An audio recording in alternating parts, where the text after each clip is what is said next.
दोस्तों, साल 1947 के बाद से ही देश में आजादी की लहर तो थी, लेकिन पूरे देश को एक राष्ट्र बनाने की समस्या भी थी। और इसी में से कई रियासतें ऐसी थी जिन्हें भारत का हिस्सा बनाने में देश की पूरी सियासत को कई पापड़ बेलने पड़े। ऐसी एक रियासत थी त्रिपुरा की, जो कि पहले भारत का हिस्सा नहीं था। दरअसल एक समय था जब भारत के नॉर्थ ईस्ट में बसे त्रिपुरा राज्य पर माणिक्य वंश का राज हुआ था और राजा थे वीर विक्रम किशोर देव बर्मन। लेकिन जिस त्रिपुरा की आज हम बात करने जा रहे हैं उसे अंग्रेज हिल टिप्पेरा के नाम से बुलाते थे। साथ ही इसमें टिप्पेरा जिला भी आता था। इसके पहले उदयपुर इसकी राजधानी हुआ करता था। फिर 18वीं सदी में ओल्ड अगरतला और 19वीं सदी में एक नए शहर को अगरतला नाम देकर राजधानी बनाया गया। इस तरह से इस इलाके के नाम और काम दोनों समय समय पर बदलते रहे हैं। और तब त्रिपुरा के राजा आसपास के इलाके जैसे नोआखाली और सिलहट से भी जमींदारी वसूला करते थे, जिसका एक हिस्सा अंग्रेजों के पास जाता था, यानी बिल्कुल वैसे ही जैसे कि पूरे भारत में हुआ करता था। लेकिन आजादी के समय देश का बंटवारा भी हुआ था, जिसमें सारी रियासतों की राजगिरी निकल गई। लेकिन यहीं पर एक गेम इस रियासत के साथ हुआ कि रेडक्लिफ, जिसने भारत और पाकिस्तान बंटवारे की लाइन खींची थी, उसने टिप्पेरा जिला यानी आज का त्रिपुरा और नोआखाली समेत काफी हिस्सा पाकिस्तान को दे दिया। इसके अलावा चिटगांव का पहाड़ी इलाका भी पाकिस्तान के हिस्से में चला गया था, जबकि यहाँ 97% जनसंख्या बौद्ध धर्म मानने वालों की थी और ये लोग भारत से जुड़ना चाहते थे, बिल्कुल वैसे ही जैसे उसने पश्चिम में लाहौर के साथ किया था, जहाँ हिंदुओं की बड़ी संख्या होने के बावजूद वो पाकिस्तान के हिस्से में चला गया।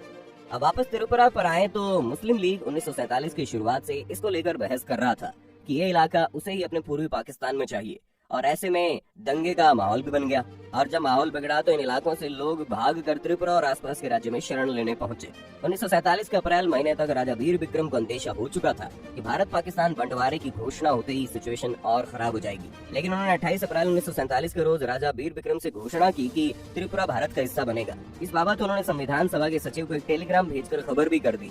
लेकिन ये कहानी चल ही रही थी कि इसके कुछ ही दिनों बाद 17 मई को अचानक महाराजा की मौत हो गई, जिससे कि त्रिपुरा का भविष्य पेंडुलम की तरह झूल गया। चूंकि युवराज किरीट विक्रम किशोर माणिक्य अभी छोटे थे, इसलिए एक रिजेंसी काउंसिल बनाकर राजकाज का काम ले लिया महारानी ने। बता दें, 1914 में पैदा हुई महारानी कंचन प्रभा पन्ना के महाराज की सबसे बड़ी बेटी थी और 17 साल की उम्र में उनका महाराजा से विवाह हुआ था। महाराजा की मौत के बाद ये सारी जिम्मेदारी उन पर आ गई थी और बाहरी व भीतरी शक्तियों से लगातार खतरा बना हुआ था। ऐसे में राजभवन के भीतर से शुरुआत हुई एक षड्यंत्र की, वो भी बिल्कुल टिपिकल राजाओं वाले। हुआ वही कि राजा वीर विक्रम के एक सौतेले भाई हुआ करते थे, दुर्जय किशोर। और तो और इन भैया की खुद राजा बनने की बड़ी तमन्ना थी, इसलिए जयचंद बने दुर्जय किशोर ने अब्दुल बारिक उर्फ गेडू मियां से हाथ मिला लिया, जो तब उस इलाके में सबसे रईस लोगों में से एक था और अंजुमन इस्लामिया नाम के एक संगठन के लीडर हुआ करते थे। इस संगठन को मुस्लिम लीग का सपोर्ट मिला हुआ था।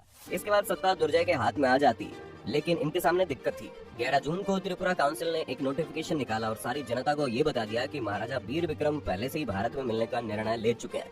इसके अलावा उन्होंने त्रिपुरा की तरफ से संविधान सभा में अपना रिप्रेजेंटेटिव भी नामजद कर दिया। माहौल भड़काने के लिए अंजुमन इस्लामिया ने लोकल सपोर्ट जुटाना शुरू किया और लोगों को भारत के खिलाफ भड़काने के लिए लोगों के कान भरने शुरू कर दिए। लेकिन इधर नई महारानी को इसकी खबर लग गई और फिर उन्होंने सख्त कदम उठाने शुरू कर दिए। लेकिन ऐसे कई मंत्री थे जो उस समय दुर्जय का सपोर्ट करते थे, तो उसके खिलाफ भी कार्रवाई करते हुए रानी ने ऐसे मंत्रियों का इस्तीफा लेकर कईयों को तो राज्य से बाहर भेज दिया और उनके राज्य में घुसने पर रोक लगा दी। महारानी जानती थी कि सरदार पटेल को इसकी खबर मिलना जरूरी है। वो अपने पिता के साथ पहले भी पटेल से मिल चुकी थी। अक्टूबर महीने में उन्होंने बंगाल कांग्रेस कमेटी के जरिए सरदार पटेल को एक संदेश भिजवाया। पटेल तुरंत हरकत में आए और उन्होंने आसाम के गवर्नर अकबर हैदरी को खत लिखकर त्रिपुरा और मणिपुर के हालात पर नजर रखने को कहा और साथ ही महारानी को कुछ समय तक सुरक्षा के लिए शिलोंग में रखा गया और कुछ दिनों बाद एयरफोर्स की एक टुकड़ी त्रिपुरा के लिए रवाना हो गई। और दूसरी तरफ भारत सरकार की सलाह से 12 जनवरी 1948 को महारानी ने रीजेंसी काउंसिल भंग कर दी और वहाँ पर भारत सरकार से नेगोशिएट करने के लिए सेल्फ रिप्रेजेंटेटिव बन गई।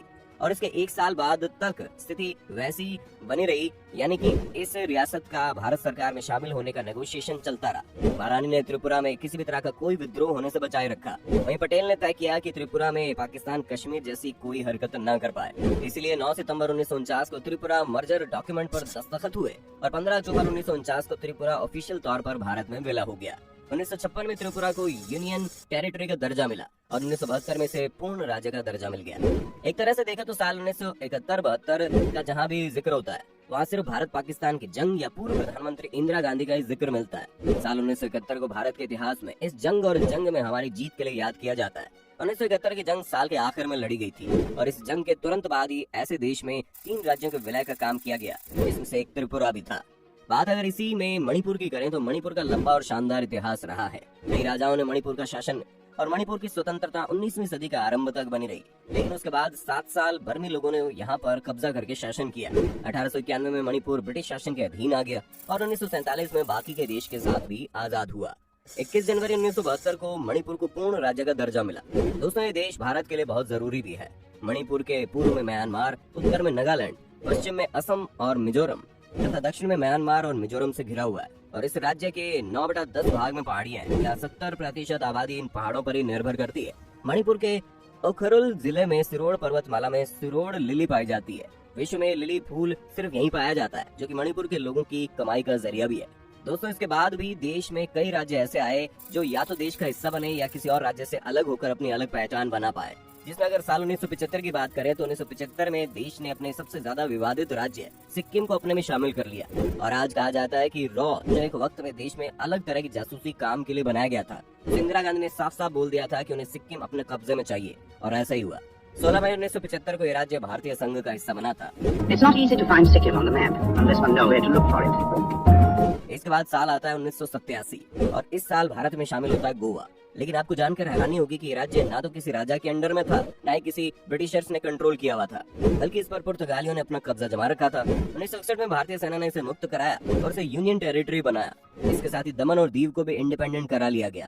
30 मई 1987 को इसे पूर्ण राज्य घोषित कर दिया गया।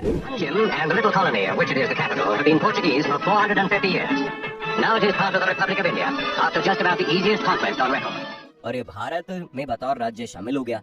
1972 में अरुणाचल प्रदेश को भी देश में शामिल करके केंद्र शासित प्रदेश बनाया गया। 1987 में इसे पूर्ण राज्य बनाया गया और ईटानगर को इसकी राजधानी घोषित की गई। 1987 में मिजोरम को पूर्ण राज्य का दर्जा दिया गया।